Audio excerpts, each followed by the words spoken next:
welcome back to News TV 84. Break the baad ਸਾਡੇ ਨਾਲ ਜੁੜ ਚੁੱਕੇ ਨੇ journalist, writer and secretary of Dal Khalsa Sardar Sarabjit Singh Kuman, ਜਿਨ੍ਹਾਂ ਨਾਲ ਅਸੀਂ ਆਪਣੇ ਸਵਾਲ ਦਾ ਸਿਲਸਿਲਾ ਹੁਣ ਜਾਰੀ ਕਰਦੇ ਹਾਂ। ਜੀ ਵੀਰ ਜੀ, ਵਾਹਿਗੁਰੂ ਜੀ ਕਾ ਖਾਲਸਾ, ਵਾਹਿਗੁਰੂ ਜੀ ਕੀ ਫਤਿਹ। ਵਾਹਿਗੁਰੂ ਜੀ ਕੀ ਫਤਿਹ ਜੀ। ਵੀਰ ਜੀ, ਸਭ ਤੋਂ ਪਹਿਲਾਂ ਅਸੀਂ ਤੁਹਾਨੂੰ ਕਰੰਟ ਸਿੱਖ ਮੁੱਦਿਆਂ ਤੇ ਗੱਲਬਾਤ ਕਰਾਂਗੇ। ਜਿਸ ਤਰ੍ਹਾਂ ਤੁਸੀਂ ਜਾਣਦੇ ਹੋ ਕਿ ਜ਼ਿਲ੍ਹਾ ਮੋਗਾ ਦੇ ਨੇੜੇ ਪਿੰਡ ਵਿੱਚ ਪਿਛਲੇ ਕੁਝ ਦਿਨਾਂ ਤੋਂ ਪਿੰਡ ਵਾਸੀਆਂ ਨੇ ਸੋਧਾ ਸਾਹ ਦੇ ਚੇਲਿਆਂ ਵਿੱਚ ਟਕਰਾਅ ਚੱਲ ਰਿਹਾ ਹੈ। ਮੀਡੀਆ ਅਨੁਸਾਰ ਪੁਲਿਸ ਸਿੱਖ ਸੰਗਤਾਂ ਤੇ ਕਾਫੀ ਜ਼ੁਲਮ ਢਾ ਰਹੀ ਹੈ। ਇਸ ਬਾਰੇ ਤੁਸੀਂ ਕੀ ਵਿਚਾਰ ਰੱਖਦੇ ਹੋ, ਇਹ ਜਾਣਕਾਰੀ ਦਿਓ। ਇਹ ਜੀ ਮੋਗੇ ਦੇ ਨੇੜੇ ਪਿੰਡ ਢੁੱਡੀ ਕੇ ਜਿਹੜਾ ਹੈਗਾ ਜਗਰਾਉਂ ਦੇ ਕੋਲ ਪੈਂਦਾ। ਹਾਂਜੀ। ਇਸ ਪਿੰਡ ਦੇ ਵਿੱਚ ਜਿਹੜੀ ਹੈਗੀ ਆ ਸਰਸੇ ਵਾਲੇ ਅਖੌਤੀ ਸਾਹਿਬ ਦੀ ਜਿਹੜੀ ਹੈਗੇ ਆ ਚੇਲੇ, ਉਹਦਾ 3-4 ਘਰ ਨੇਗੇ ਜੀ। ਬਾਕੀ ਸਾਰਾ ਹੀ ਪਿੰਡ ਸਰਸੇ ਵਾਲੇ ਸਾਹਿਬ ਤੋਂ ਉਲਟਾ ਉਤਪਕੀ ਆ ਤੇ ਉਹ ਸਾਰੇ ਲੋਕ ਜਿਹੜੇ ਨੇ ਸਾਰੇ ਸਿੱਖੀ ਨੂੰ ਪਿਆਰ ਕਰਦੇ। ਹਾਂਜੀ। ਅਕਾਲ ਤਖਤ ਸਾਹਿਬ ਤੋਂ ਜਿਹੜਾ ਹੁਕਮਨਾਮਾ ਜਾਰੀ ਹੋਇਆ ਸੀ ਜੀ, ਉਸ ਹੁਕਮਨਾਮੇ ਵਿੱਚ ਇਹ ਗੱਲ ਸੀ ਕਿ ਸਰਸੇ ਵਾਲੇ ਦੀਆਂ ਜਿਹੜੀਆਂ ਕੂੜ ਚਰਚਾ, ਨਾਮ ਚਰਚਾ ਜਿਹਨੂੰ ਉਹ ਕਹਿੰਦੇ ਆ, ਹਾਂਜੀ, ਉਹ ਬੰਦ ਕਰਵਾਈ ਜਾਵੇ, ਇਹਦੇ ਡੇਰਿਆਂ ਦਾ ਵਿਰੋਧ ਕੀਤਾ ਜਾਵੇ। ਅਕਾਲ ਤਖਤ ਸਾਹਿਬ ਦੇ ਇਸ ਹੁਕਮਨਾਮੇ ਨੂੰ ਲਾਗੂ ਕਰਵਾਉਣ ਦੇ ਲਈ ਉਦੋਂ ਤੋਂ ਹੀ ਸਿੱਖ ਸੰਗਤਾਂ 2007 ਤੋਂ ਆਪੋ ਆਪਣੇ ਤਰੀਕੇ ਨਾਲ ਯਤਨਸ਼ੀਲ ਰਹਿੰਦੀਆਂ ਨੇ। ਸੋ ਇਹ ਜਿਹੜਾ 24-25 ਨਵੰਬਰ ਦਾ ਵਾਕਿਆ ਵਾ, 25 ਤਰੀਕ ਨੂੰ ਸ਼ਾਮ ਨੂੰ ਜਦੋਂ ਪਿੰਡ ਦੀ ਦਾਣਾ ਮੰਡੀ ਦੇ ਵਿੱਚ ਟੈਂਟ ਲੱਗਣ ਲੱਗੇ ਤੇ ਹੋਰ ਪ੍ਰੋਗਰਾਮ ਉੱਥੇ ਬਣਾਉਣ ਲੱਗੇ ਤਾਂ ਪਿੰਡ ਦੇ ਸਰਪੰਚ ਨੇ ਤੇ ਹੋਰ ਪਿੰਡ ਦੇ ਮੋਹਤਬਾਰ ਜਿਹੜੇ ਗੁਰਸਿੱਖ ਸੀ, ਇਹ ਸਾਰੇ ਨੌਜਵਾਨ ਵੀਰ ਤੇ ਪਿੰਡ ਦੀਆਂ ਸੰਗਤਾਂ, ਇਹ ਸਾਰੇ ਇਕੱਠੇ ਹੋ ਕੇ ਉਹਨੂੰ ਰੋਕਣ ਲਈ ਪ੍ਰਸ਼ਾਸਨ ਨੂੰ ਕਹਿਣ ਲਈ ਗਏ ਨੇ ਉੱਥੇ ਜੀ। ਪਰ ਉਹਨਾਂ ਦਾ ਜਿਹੜਾ ਰਵੱਈਆ ਸੀਗਾ ਉਹ ਇੰਨਾ ਭੜਕਾਊ ਸੀਗਾ ਵੀ ਉੱਥੇ ਮਾਮਲਾ ਵਿਗੜ ਗਿਆ। ਹਾਂਜੀ। ਤੇ ਇਸ ਚੀਜ਼ ਤੋਂ ਬਾਅਦ ਵਿੱਚ ਰਾਤੋਂ ਰਾਤ ਪੰਜਾਬ ਸਰਕਾਰ ਦੇ ਨਾਲ ਤਾਲਮੇਲ ਬਣਾ ਕੇ ਸਰਸੇ ਵਾਲਿਆਂ ਨੇ ਯੋਜਨਾਬੰਦੀ ਬਣਾ ਲਈ, ਪਲੈਨਿੰਗ ਬਣਾ ਲਈ ਜੀ। ਅਗਲੀ ਸਵੇਰ ਨੂੰ ਸਿੱਖ ਸੰਗਤਾਂ ਤਾਂ ਆਪਣੇ ਸ਼ਾਂਤੀਪੂਰਵਕ ਤਰੀਕੇ ਨਾਲ ਆਪਣੀ ਗੱਲ ਕਹਿਣ ਲਈ ਤਿਆਰੀਆਂ ਕਰਦੇ ਸੀ ਜੀ। ਪਰ ਇਹ ਤੋਂ ਪਹਿਲਾਂ ਹੀ ਪੰਜਾਬ ਪੁਲਿਸ ਨੇ ਪਿੰਡ ਦੇ ਸਰਪੰਚ ਨੂੰ ਤੇ ਹੋਰ ਜਿਹੜੇ ਮੋਹਤਬਾਰ ਬੰਦੇ ਸੀ ਉਹਨਾਂ ਨੂੰ ਚੱਕ ਲਿਆ। ਹਾਂਜੀ। ਔਰ ਜਦੋਂ ਉਹਨਾਂ ਦੀ ਗ੍ਰਿਫਤਾਰੀ ਦੀ ਗੱਲ ਸੰਗਤ ਵਿੱਚ ਪਹੁੰਚੀ ਤਾਂ ਸੰਗਤਾਂ ਨੇ ਥਾਣੇ ਦਾ ਘਿਰਾਓ ਕੀਤਾ। ਉਹ ਮਤਲਬ ਪੁਲਿਸ ਦਾ ਇੰਨਾ ਕੀ ਸੀਗਾ ਕਿ ਇਹ ਸਾਰੇ ਜਿਹੜੇ ਸਿੱਖ ਸੰਗਤ ਆ ਇਹ ਤਾਂ ਆਪਣੇ ਸਰਪੰਚ ਨੂੰ ਤੇ ਹੋਰ ਮੋਹਤਬਾਰ ਬੰਦਿਆਂ ਨੂੰ ਛਡਾਉਣ ਚੁੱਲਦੇ ਰਹਿਣਗੇ ਜੀ, ਤੇ ਅਸੀਂ ਉਹਦਾ ਨਾਮ ਚਰਚਾ ਜਿਹੜੀ ਹੈਗੀ ਆ ਉਹ ਕਰਵਾ ਦਿਆਂਗੇ। ਪਰ ਲੋਕਾਂ ਦੇ ਰੋਹ ਨੂੰ ਦੇਖਦਿਆਂ ਹੋਇਆਂ ਇੱਕ ਵਾਰੀ ਤਾਂ ਸਰਪੰਚ ਨੂੰ ਤੇ ਹੋਰ ਮੋਹਤਬਾਰ ਬੰਦਿਆਂ ਨੂੰ ਛਡਵਾ ਲਿਆ ਤੇ ਸਾਰੀ ਸੰਗਤ ਜਿਹੜੀ ਸੀਗੀ ਫਿਰ ਉਹ ਨਾਮ ਚਰਚਾ ਵਾਲਿਆਂ ਦੇ ਵੱਲ ਨੂੰ, ਸਰਸੇ ਵਾਲਿਆਂ ਦੇ ਵੱਲ ਨੂੰ ਉਧਰ ਨੂੰ ਜਾਣ ਲੱਗੇ। ਹਾਂਜੀ। ਤਾਂ ਉੱਥੇ ਇੱਕ ਪੂਰੀ ਉਦੋਂ ਸਮਝ ਲੱਗੀ ਕਿ ਅਸਲ ਵਿੱਚ ਇਹਨਾਂ ਨੇ ਇਹ ਇੱਕ ਪੂਰੀ ਪਲੈਨਿੰਗ ਦੇ ਨਾਲ ਕੰਮ ਕੀਤਾ। ਹਾਂਜੀ। ਮੂਰਲੇ ਪਾਸਿਓਂ ਸਰਸੇ ਵਾਲੇ ਪੈ ਗਏ ਤੇ ਪਿਛਲੇ ਪਾਸਿਓਂ ਪੁਲਿਸ ਪੈ ਗਈ ਤੇ ਸਿੱਖਾਂ ਦਾ ਬੜੀ ਬੁਰੀ ਤਰ੍ਹਾਂ ਉੱਥੇ ਕਟਾਪਾ ਜਿਹੜਾ ਹੈਗਾ ਕੀਤਾ ਗਿਆ, ਤਸ਼ੱਦਦ ਕੀਤਾ ਗਿਆ, ਪੱਗਾਂ ਰੋਲੀਆਂ ਗਈਆਂ ਔਰ ਮਾਈਆਂ ਬੀਬੀਆਂ ਨੂੰ ਸਾਰਿਆਂ ਨੂੰ ਜ਼ੁਲਮ ਉੱਥੇ ਜਿਹੜਾ ਬੜਾ ਕੀਤਾ। ਹਾਂਜੀ। ਹੁਣ ਇਹਦੇ ਵਿੱਚ ਗੱਲ ਹੈਗੀ ਆ ਕਿ ਜਿਹੜੇ ਅਕਾਲ ਤਖਤ ਸਾਹਿਬ ਦੇ ਹੁਕਮਨਾਮੇ ਨੂੰ ਲਾਗੂ ਕਰਵਾ ਰਹੇ ਆ, ਸੰਗਤ ਕਰਵਾ ਰਹੀ ਆ ਜੀ, ਉਹਨਾਂ ਉੱਤੇ ਅਕਾਲੀ ਸਰਕਾਰ ਕਹਾਉਂਦੇ ਆ ਅੱਜ ਕੱਲ੍ਹ ਬਾਦਲ ਦਲ ਵਾਲੇ।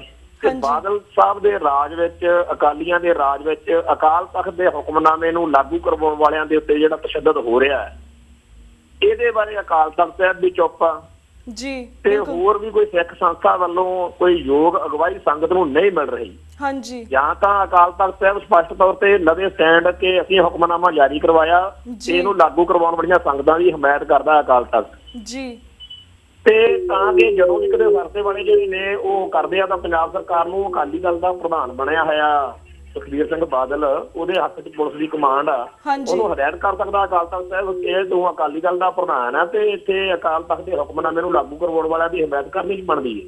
ਹਾਂਜੀ। ਪਰ ਉਹ ਸਾਨੂੰ ਸਾਰਿਆਂ ਨੂੰ ਪਤਾ ਹੀ ਹੈਗਾ ਕਿ ਅਕਾਲ ਤਖਤ ਸਾਹਿਬ ਸ਼੍ਰੋਮਣੀ ਕਮੇਟੀ ਦਾ ਪ੍ਰਧਾਨ ਤੇ ਹੋਰ ਸਾਰੇ ਸਿੱਖ ਅਦਾਰੇ ਜਿਹੜੇ ਨੇ ਉਹ ਬਾਦਲ ਦੀ ਜੇਬ ਵਿੱਚ। ਬਿਲਕੁਲ ਜੀ, ਬਿਲਕੁਲ। ਹੁਣ ਇਹ ਜਿਹੜਾ ਲੋਕ ਸਭਾ ਚੋਣਾਂ ਨੂੰ ਮੁੱਖ ਰੱਖ ਕੇ ਜਿਹੜੀ ਯੋਜਨਾਬੰਦੀ ਬਣੀ ਹੈ ਜੀ, ਹਾਂਜੀ, ਇਹ ਉਹਦੇ ਹਿਸਾਬ ਦੇ ਨਾਲ ਅਸੀਂ ਇੱਥੇ ਦੇਖ ਰਹੇ ਹਾਂ ਕਿ ਪ੍ਰਕਾਸ਼ ਸਿੰਘ ਬਾਦਲ ਜਾਂ ਬਾਦਲ ਦਲ ਇਹ ਚੰਗੀ ਤਰ੍ਹਾਂ ਜਾਣਦਾ ਕਿ ਪੰਜਾਬ ਦੇ ਪੰਥਕ ਲੋਕਾਂ ਨੂੰ ਉਹਦੇ ਤੇ ਬੜਾ ਗਿਲਾ ਔਰ ਉਹ ਪਸੰਦ ਨਹੀਂ ਕਰਦੇ ਹੈਗੇ ਕਿ ਬਾਦਲ ਦਲ ਨੇ ਹਮੇਸ਼ਾ ਹੀ ਪੰਜਾਬ ਅਤੇ ਪੰਥ ਦੇ ਹਿੱਤਾਂ ਦੇ ਖਿਲਾਫ ਜਿਹੜੀ ਹੈ, ਹਾਂਜੀ, ਜਿਹੜੇ ਲੋਕ ਪੰਥ ਅਤੇ ਪੰਜਾਬ ਦੇ ਖਿਲਾਫ ਨੇ ਉਹਨਾਂ ਦਾ ਸਾਥ ਦਿੰਦੇ ਹੈ ਜੀ।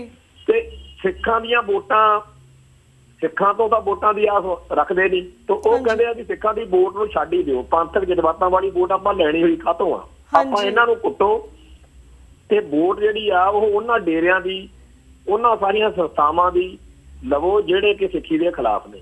ਹੁਣ ਉਹਨਾਂ ਦੀ ਵੋਟ ਲੈਣ ਲਈ ਇਹ ਸਰਸੇ ਵਾਲਿਆਂ ਦਾ ਜਿਹੜਾ ਹੈਗਾ ਪਹਿਲਾ ਪੜਾਅ ਅਸੀਂ ਸਮਝਦੇ ਹੈਗੇ ਆ ਕਿ ਲੋਕ ਸਭਾ ਚੋਣਾਂ ਬਠਿੰਡੇ ਹਲਕੇ ਦੇ ਵਿੱਚ ਸਰਸੇ ਵਾਲਿਆਂ ਦਾ ਬੜਾ ਪ੍ਰਭਾਵ ਆ। ਸੋ ਇਸ ਪਿੰਡ ਦੀ ਚੋਣ ਪੰਜਾਬ ਸਰਕਾਰ ਨੇ ਬੜੀ ਨੀਤੀ ਦੇ ਨਾਲ ਕੀਤੀ ਲੱਗਦੀ ਆ, ਕਿਉਂਕਿ ਇਸ ਪਿੰਡ ਦਾ ਸਰਪੰਚ ਆ ਜਿਹੜਾ ਉਹ ਅਕਾਲੀ ਦਲ ਬਾਦਲ ਨਾਲ ਸੰਬੰਧਿਤ ਨਹੀਂ ਹੈਗਾ ਜੀ। ਤੇ ਪਿੰਡ ਢੁੱਡੀਕੇ ਦੇ ਵਿੱਚ ਇਹ ਨਾਮ ਚਰਚਾ ਦਾ ਜਿਹੜਾ ਏਜੰਡਾ ਰੱਖ ਕੇ ਉੱਥੇ ਵਿਰੋਧ ਖੜਾ ਕਰਕੇ ਸਰਸੇ ਵਾਲਿਆਂ ਨੂੰ ਇਹ ਦਿਖਾਇਆ ਗਿਆ ਕਿ ਆ ਲਓ ਜੀ ਤੁਸੀਂ ਨਾਮ ਚਰਚਾ ਕਰੋ, ਜਿਹੜਾ ਵੀ ਸਿੱਖ ਤੁਹਾਡਾ ਵਿਰੋਧ ਕਰੂਗਾ ਅਸੀਂ ਕੁੱਟਾਂਗੇ। ਹਾਂਜੀ। ਤੇ ਉਹ ਸਰਸੇ ਵਾਲਾਂ ਦੀ ਵੋਟ ਲੈਣ ਦੇ ਲਈ ਮਾਲਵੇ ਖਿੱਤੇ ਦੀ ਇੱਥੇ ਸਿੱਖਾਂ ਦਾ ਘਾਣ ਜਿਹੜਾ ਹੋਇਆ ਜੀ। ਤੇ ਹੁਣ ਜਿਹੜੇ ਬਾਕੀ ਡੇਰਿਆਂ ਦਾ ਪ੍ਰਭਾਵ ਪੰਜਾਬ ਦੇ ਅੱਡ-ਅੱਡ ਥਾਵਾਂ ਤੇ ਆ, ਉੱਥੇ ਉਹਨਾਂ ਦੀ ਵੋਟ ਲੈਣ ਲਈ ਉੱਥੇ ਵੀ ਇਸ ਤਰ੍ਹਾਂ ਦੇ ਪ੍ਰੋਗਰਾਮ ਬਾਦਲ ਸਰਕਾਰ ਅਗਲੇ ਸਮੇਂ 'ਚ ਕਰਵਾਊਗੀ। ਕਿਤੇ ਆਸ਼ੂਤੋਸ਼ ਦਾ ਪ੍ਰੋਗਰਾਮ ਹੋਊ, ਕਿਤੇ ਭੰਡਿਆਰੇ ਵਾਲੇ ਦਾ ਪ੍ਰੋਗਰਾਮ ਹੋਊ, ਕਿਸੇ ਹੋਰ RSS ਦਾ ਰੌਲਾ।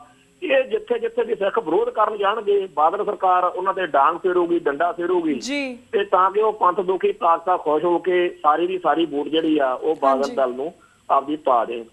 ਇੱਕ ਗੱਲ ਇਹ ਬਾਦਲ ਦਲੀਏ ਇਹ ਸਮਝਦੇ ਨੇ ਕਿ ਜੇ ਸਰਸੇ ਵਾਲਿਆਂ ਨੂੰ ਖੁਸ਼ ਕਰ ਲਈਏ ਤਾਂ ਸਾਰੀ ਦੀ ਸਾਰੀ ਵੋਟ ਜਿਹੜੀ ਆ ਉਹ ਸਾਨੂੰ ਪੈ ਜਾਣੀ ਹੈ। ਤੇ ਜੇ ਅੱਜ ਸਰਸੇ ਵਾਲਿਆਂ ਦੇ ਮਾਮਲੇ ਵਿੱਚ ਸਿੱਖਾਂ ਦਾ ਸਾਥ ਦੇ ਵੀ ਦਿੱਤਾ ਤਾਂ ਇਹਨਾਂ ਸਿੱਖ ਜਗਤ ਨੂੰ ਤਾਂ ਹੋਰ ਬੜੇ ਗਿਲੇ ਨੇ, ਕਿਉਂਕਿ ਪੰਥ ਤੇ ਪੰਜਾਬ ਦੇ ਸਦਾ ਹੀ ਖਿਲਾਫ ਭੁਗਤਦੇ ਆ।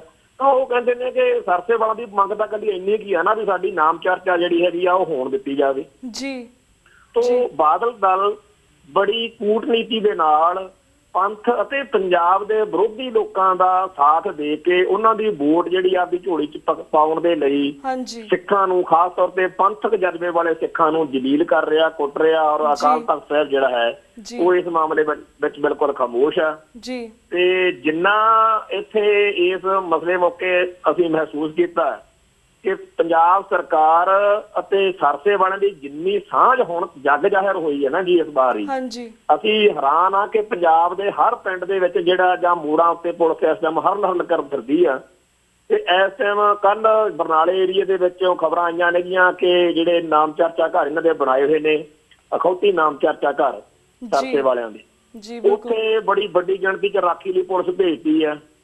ਤੇ ਸਿੱਖਾਂ ਦਾ ਤਾਂ ਕੋਈ ਅਜੇ ਏਦਾਂ ਦਾ ਪ੍ਰੋਗਰਾਮ ਹੈ ਨਹੀਂ, ਪਰ ਉਹ ਦਿਖਾ ਰਹੇ ਨੇ ਵੀ ਜੇਕਰ ਕੋਈ ਆਵੇ ਤਾਂ ਅਸੀਂ ਤਿਆਰ ਆ। ਪੁਲਿਸ ਮਤਲਬ ਸਰਕਾਰ ਦਿਖਾ ਰਹੀ ਹੈ ਜੀ। ਤੇ ਗੱਡੀਆਂ ਦੀ ਤਲਾਸ਼ੀ ਹੋ ਰਹੀ ਆ, ਕਦੇ ਸਿੱਖਾਂ ਨੂੰ ਹਰ ਥਾਂ ਤੇ ਡਰਾਇਆ ਧਮਕਾਇਆ ਜਾ ਰਿਹਾ ਵੀ ਇਹ ਅਸੀਂ ਸਰਸੇ ਵਾਲਿਆਂ ਨੂੰ ਖੁਸ਼ ਕਰ ਲਈਏ, ਸਾਰਾ ਕੁਝ ਹੋ ਰਿਹਾ। ਤੋਂ ਸਰਸੇ ਵਾਲਿਆਂ ਦਾ ਪੰਜਾਬ ਸਰਕਾਰ ਦੇ ਨਾਲ ਇਹ ਜਿਹੜਾ ਤਾਲਮੇਲ ਆ, ਜਿਹੜਾ ਆਪਸੀ ਇਹਨਾਂ ਦੀ ਸਾਂਝ ਆ, ਉਹ ਇੰਨੀ ਇੱਕਮਿਕਤਾ ਦਿਖਾਈ ਜਾ ਰਹੀ ਆ ਵੀ ਲੋਕ ਇੱਥੇ ਇਹ ਗੱਲਾਂ ਕਰਦੇ ਆ ਕਿ ਇਹ ਜਿਹੜਾ ਕੇਸ ਬਣਾਇਆ ਜਾ ਰਿਹਾ ਵਾ 60 ਬੰਦਿਆਂ ਦੇ ਉੱਤੇ ਮੁਕੱਦਮਾ ਬਣਾਇਆ ਜੀ ਇਹਨਾਂ ਨੇ ਜੀ ਢੁੱਡੀਕੇ ਪਿੰਡ ਵਾਲਿਆਂ ਤੇ ਉਹ ਮੁਕੱਦਮੇ ਦੇ ਵਿੱਚ ਇਹ ਧਾਰਾ ਵੀ ਲਾ ਦਿੱਤੀ ਜਾਣੀ ਚਾਹੀਦੀ ਆ ਕਿ ਇਹਨਾਂ ਨੇ ਤਾਂ ਸਰਕਾਰੀ ਕੰਮ 'ਚ ਦਖਲਅੰਦਾਜ਼ੀ ਕੀਤੀ ਆ, ਕਿਉਂਕਿ ਸਰਸੇ ਵਾਲਿਆਂ ਦਾ ਹੁਣ ਕੰਮ ਸਰਕਾਰੀ ਕੰਮ ਹੀ ਲੱਗਦਾ ਸੰਗਤ ਨੂੰ ਜੀ।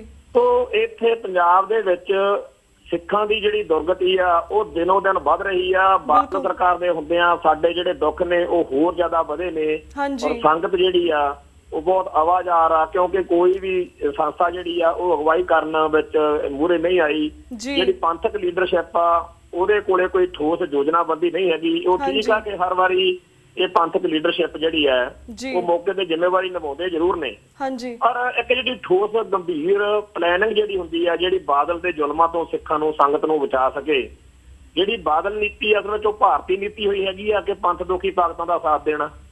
ਤੇ ਉਹਨਾਂ ਨੂੰ ਕੱਲੀ ਵੋਟ ਦੀ ਲੋੜ ਲੱਗਦੀ ਆ। ਜੇ ਪ੍ਰਵਾਸੀ ਮਜ਼ਦੂਰਾਂ ਦੀ, ਯੂਪੀ ਬਿਹਾਰ ਦੇ ਲੋਕਾਂ ਦੀ ਵੋਟ ਦੀ ਲੋੜ ਪਵੇ ਤਾਂ ਉਹਨਾਂ ਦੀ ਵੋਟ ਲੈਣ ਲਈ ਇੱਥੇ ਬਣਾ ਦਿੰਦੇ ਆ ਜੀ। ਬਿਲਕੁਲ। ਜੇ ਕਿਸੇ ਹੋਰ ਥਾਂ ਤੋਂ, ਡੇਰਿਆਂ ਤੋਂ ਜਾਂ ਕਿਸੇ ਹੋਰ, ਉਹ ਪੰਥ ਤੇ ਪੰਜਾਬ ਦੇ ਹਿੱਤਾਂ ਦੇ ਖਿਲਾਫ ਲਗਾਤਾਰ ਭੁਗਤ ਕੇ ਬਾਦਲ ਸਾਹਿਬ ਨੇ ਜਿਹੜਾ ਮਾਹੌਲ ਬਣਾ ਦਿੱਤਾ।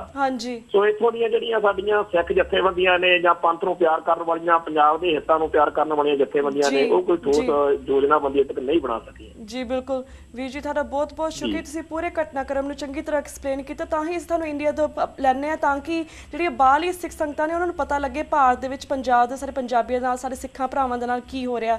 ਵੀਰ ਜੀ, ਹੁਣ ਅਸੀਂ ਹੋਰ ਵੀ ਬਾਕੀ ਸਿੱਖ ਮੁੱਦਿਆਂ ਦੇ ਉੱਪਰ ਤੁਹਾਡੇ ਨਾਲ ਗੱਲਬਾਤ ਕਰਾਂਗੇ। ਸਾਡੇ ਕੋਲ 3-4 ਮਿੰਟ ਰਹਿ ਗਏ ਨੇ। ਅਸੀਂ ਜਾਣਨਾ ਚਾਹਾਂਗੇ ਤੁਹਾਡੇ ਵਿਚਾਰ ਕਿ ਜਿਸ ਤਰ੍ਹਾਂ ਭਾਈ ਗੁਰਬਖਸ਼ ਸਿੰਘ ਪਿਛਲੇ ਲਗਭਗ 15 ਦਿਨਾਂ ਤੋਂ ਭੁੱਖ ਹੜਤਾਲ ਤੇ ਬੈਠੇ ਹਨ। ਉਹਨਾਂ ਦੀ ਮੰਗ ਹੈ ਕਿ ਪਿਛਲੇ 20-30 ਸਾਲਾਂ ਤੋਂ ਜਿਹੜੇ ਜੇਲ੍ਹ ਵਿੱਚ ਸਿੱਖ ਸਿੰਘ ਆਪਣੇ ਬੰਦ ਨੇ ਉਹਨਾਂ ਨੂੰ ਬਾਹਰ ਕੱਢਿਆ ਜਾਵੇ। ਇਸ ਬਾਰੇ ਤੁਸੀਂ ਕੀ ਵਿਚਾਰ ਰੱਖਦੇ ਹੋ?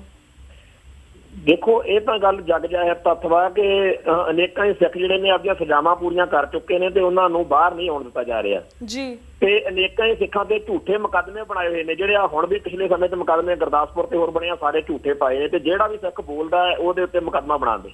ਹਾਂਜੀ ਹੁਣ ਜਿਹੜੀ ਰਿਹਾਈਆਂ ਦਾ ਮਸਲਾ ਗੁਰਬਖਸ਼ ਸਿੰਘ ਨੇ ਸਾਹਮਣੇ ਲੈ ਕੇ ਆਂਦਾ ਔਰ ਬੜੀ ਗੰਭੀਰ ਗੱਲ ਹੈ। ਮੈਂ ਬਾਕੀ ਸਾਰੇ ਕੇਸਾਂ ਨਾਲੋਂ ਖਾਸ ਤੌਰ ਤੇ ਇੱਕ ਕੇਸ ਦੀ ਗੱਲ ਸਾਂਝੀ ਕਰਨੀ ਚਾਹਾਂ ਸੰਗਤ ਨਾਲ ਜੀ, ਕਿਉਂਕਿ ਬੜਾ ਭੁਲੇਖਾ ਪਾਇਆ ਜਾ ਰਿਹਾ। ਉਹ ਗੱਲ ਇਹ ਹੈਗੀ ਆ ਕਿ ਜਿਹੜਾ ਮੁੱਖ ਮੰਤਰੀ ਪੰਜਾਬ ਦਾ ਬੇਅੰਤ ਸਿੰਘ ਵਾਲਾ ਕਤਲकांड ਹੈ, ਉਹਦੇ ਵਿੱਚ ਭਾਈ ਰਾਜੋਆਣੇ, ਭਾਈ ਭਿਓਰੇ ਤੇ ਭਾਈ ਹਵਾਰੇ ਦਾ ਮਾਮਲਾ ਵੱਖਰਾ ਵਾ, ਉਹਨੂੰ ਆਪਾਂ ਅਲੱਗ ਰੱਖ ਲਈਏ। 3 ਸਿੱਖ ਨੌਜਵਾਨ ਉਸ ਕੇਸ ਵਿੱਚ ਜਿਹੜੀ ਉਮਰ ਕੈਦ ਭੁਗਤ ਰਹੇ ਨੇ। ਭਾਈ ਲਖਵਿੰਦਰ ਸਿੰਘ ਲੱਖਾ ਨਾਰੰਗਵਾਲ ਤੋਂ ਹੈ, ਭਾਈ ਸ਼ਮਸ਼ੇਰ ਸਿੰਘ ਕੰਵਰਪੁਰ ਰਾਜਪੁਰੇ ਦੇ ਕੋਲ ਪਿੰਡ ਆਉਦਾ ਜੀ, ਤੀਜਾ ਪਟਿਆਲੇ ਤੋਂ ਗੁਰਮੀਤ ਸਿੰਘ ਜਿਹੜਾ ਇੰਜੀਨੀਅਰ ਸੀਗਾ ਸਿੱਖ ਜੀ। ਇਹ 3 ਸਿੱਖ ਉਮਰ ਕੈਦ ਪੂਰੀ ਭੁਗਤ ਚੁੱਕੇ ਆ ਔਰ ਇਹਨਾਂ ਨੂੰ ਜਿਹੜੀ ਇਹਨਾਂ ਦੀ ਬਣਦੀ ਛੁੱਟੀ ਹੈ ਨਾ ਜੀ, ਕਾਨੂੰਨ ਅਨੁਸਾਰ ਹਰ ਕੈਦੀ ਨੂੰ ਉਤੋਂ ਪੈਰੋਲ ਮਿਲਦੀ ਆ 6 ਮਹੀਨੇ, ਸਾਲ 'ਚ 2 ਵਾਰੀ ਛੁੱਟੀ ਆਉਂਦੇ ਆ ਸਾਰੇ ਕੈਦੀ।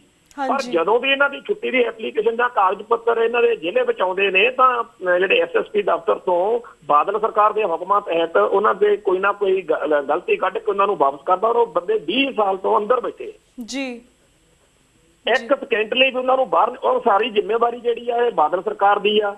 ਤੇ ਇਵੇਂ ਹੀ ਪੰਜਾਬ ਦੀਆਂ ਵੱਖ-ਵੱਖ ਜੇਲ੍ਹਾਂ 'ਚ ਤੇ ਬਾਹਰ ਜਿਹੜੀਆਂ ਜੇਲ੍ਹਾਂ ਨੇ ਉੱਥੇ ਬੜੇ ਨੇ, ਕਈਆਂ ਦੇ ਕੇਸ ਚਲੋ ਬਾਹਰਲੇ ਨੇ, ਪੰਜਾਬ ਤੋਂ ਬਾਹਰਲੇ ਨੇ, ਉਹਨਾਂ ਦੇ ਵੀ ਹੱਲ ਜਿਹੜੇ ਹੈਗਾ ਹੋਣਾ ਚਾਹੀਦਾ। ਬਾਕੀ ਜਦੋਂ ਉਹ ਦੇਖਦੇ ਨੇ ਕਿ ਉਮਰ ਕੈਦ ਦੀ ਮੈਨੂੰ ਹੋਈ ਆ, ਉਮਰ ਕੈਦ ਦੀ ਆ ਨਾਲ ਦੇ ਬੰਦੇ ਨੂੰ ਹੋਈ ਆ, ਜਿਹੜਾ ਹੋਰ ਬੰਦਾ ਹੈਗਾ ਉਹ 8 ਸਾਲ ਕੱਟ ਕੇ ਜਾ ਰਿਹਾ, 14 ਸਾਲ ਕੱਟ ਕੇ ਜਾ ਰਿਹਾ, ਤੇ ਹੋਰ ਜਿਹੜੇ ਸਿੱਖ ਨੇਗੇ, ਸਿੱਖ ਕੈਦੀਆਂ ਨੂੰ 20-20, 25-25 ਸਾਲ ਤੋਂ ਇੱਕ ਦਾ ਕੇਸ ਝੂਠਾ ਪਾਇਆ, ਦੂਜਾ ਜਿਹੜਾ ਹੈਗਾ ਸਜ਼ਾ ਨਜਾਇਜ਼ ਹੋਈ ਭੁਗਤੀ, ਤੇ ਹੁਣ 20-22 ਸਾਲ ਕੱਟਣ ਤੋਂ ਬਾਅਦ ਵੀ ਉਹਦੀ ਰਿਹਾਈ ਦਾ ਕੋਈ ਪ੍ਰੋਗਰਾਮ ਨਾ ਜਦੋਂ ਸਾਹਮਣੇ ਦਿਖ ਰਿਹਾ ਹੋਵੇ ਤਾਂ ਫਿਰ ਜਿਹੜੇ ਗੁਰਬਖਸ਼ ਸਿੰਘ ਵਰਗੇ ਸੱਜਣ ਨੇ, ਜਿਹੜੇ ਗੁਰਸਿੱਖ ਵੀਰ ਨੇ, ਇਹਨਾਂ ਨੇ ਜੋ ਕਦਮ ਉਠਾਇਆ, ਇਹਦੇ ਨਾਲ ਸਿੱਖ ਜਗਤ ਵਿੱਚ ਇੱਕ ਨਵੀਂ ਚੇਤਨਾ ਜਿਹੜੀ ਹੈਗੀ ਆ ਜਾਗੀ ਹੈ। ਲੋਕਾਂ ਨੂੰ ਸਮਝ ਲੱਗਣ ਲੱਗੀ ਆ ਕਿ ਬੜਾ ਜ਼ੁਲਮ ਹੋ ਰਿਹਾ ਜੇਲ੍ਹਾਂ 'ਚ ਬੈਠੇ ਨਜ਼ਰਬੰਦ ਸਿੰਘਾਂ ਉੱਤੇ। ਇਹ ਮਾਮਲਾ ਵੀ ਅਸੀਂ ਸਮਝਦੇ ਹੈਗੇ ਆ ਕਿ ਸਿੱਖ ਜਗਤ ਵਿੱਚ ਆਉਣ ਵਾਲੇ ਇਹਨਾਂ 2-4 ਦਿਨਾਂ ਦੇ ਵਿੱਚ ਕਿਉਂਕਿ ਉਹ ਕੱਲ ਅਸੀਂ ਉੱਥੇ ਗੱਲਬਾਤ ਸਾਰੀ ਕੀਤੀ ਆ, ਗੁਰਬਖਸ਼ ਸਿੰਘ ਦੀ ਹਾਲਤ ਜਿਹੜੀ ਹੈਗੀ ਆ ਹੁਣ ਉਹ ਕ੍ਰਿਟੀਕਲ ਬਣਦੀ ਜਾ ਰਹੀ ਹੈ। ਜੇ ਕੁਛ ਗੁਰਬਖਸ਼ ਸਿੰਘ ਨੂੰ ਹੋ ਗਿਆ ਤਾਂ ਪੰਜਾਬ ਦੇ ਹਾਲਾਤ ਜਿਹੜੇ ਨੇ ਉਹ ਬਹੁਤ ਜ਼ਿਆਦਾ ਬੇਕਾਬੂ ਹੋ ਜਾਣਗੇ, ਕਿਉਂਕਿ ਸਿੱਖ ਸੰਗਤ ਵਿੱਚ ਬੜਾ ਰੋਸ ਵੱਧ ਰਿਹਾ। ਢੁੱਡੀ ਵਾਲੇ ਕਾਂਡ ਤੋਂ ਨਾਲ ਇਸ ਤਰ੍ਹਾਂ ਦੀਆਂ ਘਟਨਾਵਾਂ ਜਿਹੜੀਆਂ ਨੇ ਸਿੱਖ ਜਗਤ ਨੂੰ ਹੋਰ ਵੀ ਜਿਹੜੀਆਂ ਉਤੇਜਿਤ ਕਰਨਗੀਆਂ। ਜੀ ਬਿਲਕੁਲ। ਤੇ ਵੀਰ ਜੀ, ਭੁੱਖ ਹੜਤਾਲ ਕਰਨਾ ਇੰਨਾ ਈਜ਼ੀ ਨਹੀਂ। ਅਸੀਂ ਇਹੀ ਰੱਬ ਅੱਗੇ ਅਰਦਾਸ ਕਰਦੇ ਕਿ ਇਹਨਾਂ ਨੂੰ ਚੰਗੀ ਸਿਹਤ ਦੇਵੇ ਤੇ ਇਹਨਾਂ ਜਿਹੜੀ ਮੁਹਿੰਮ ਸ਼ੁਰੂ ਕੀਤੀ ਉਹਦੇ ਵਿੱਚ ਸਫਲਤਾ ਵੀ ਦੇਵੇ। ਤੇ ਵੀਰ ਜੀ, ਹੁਣ ਸਾਡਾ ਵਕਤ ਸਮਾਪਤੀ ਵੱਲ ਜਾ ਰਿਹਾ। ਤੁਹਾਡਾ ਬਹੁਤ-ਬਹੁਤ ਸ਼ੁਕਰੀਆ ਕਿ ਤੁਸੀਂ ਆਪਣੇ ਵਿਚਾਰ ਸਾਡੇ ਸਿੱਖ ਸੰਗਤ ਦੇ ਨਾਲ ਸਾਂਝੇ ਕੀਤੇ। ਵਾਹਿਗੁਰੂ ਜੀ ਕਾ ਖਾਲਸਾ, ਵਾਹਿਗੁਰੂ ਜੀ ਕੀ ਫਤਿਹ। ਵੀਅਰਸ, ਇੱਥੇ ਮੈਂ ਤੁਹਾਡੇ ਇਜਾਜ਼ਤ ਲੈਣੀ ਹਾਂ। ਕੱਲ ਮਿਲਾਂਗੇ ਸੇਮ ਟਾਈਮ ਸੇਮ ਸ਼ੋ ਤੇ। ਤਦ ਤੱਕ ਲਈ ਵਾਹਿਗੁਰੂ ਜੀ ਕਾ ਖਾਲਸਾ, ਵਾਹਿਗੁਰੂ ਜੀ ਕੀ ਫਤਿਹ।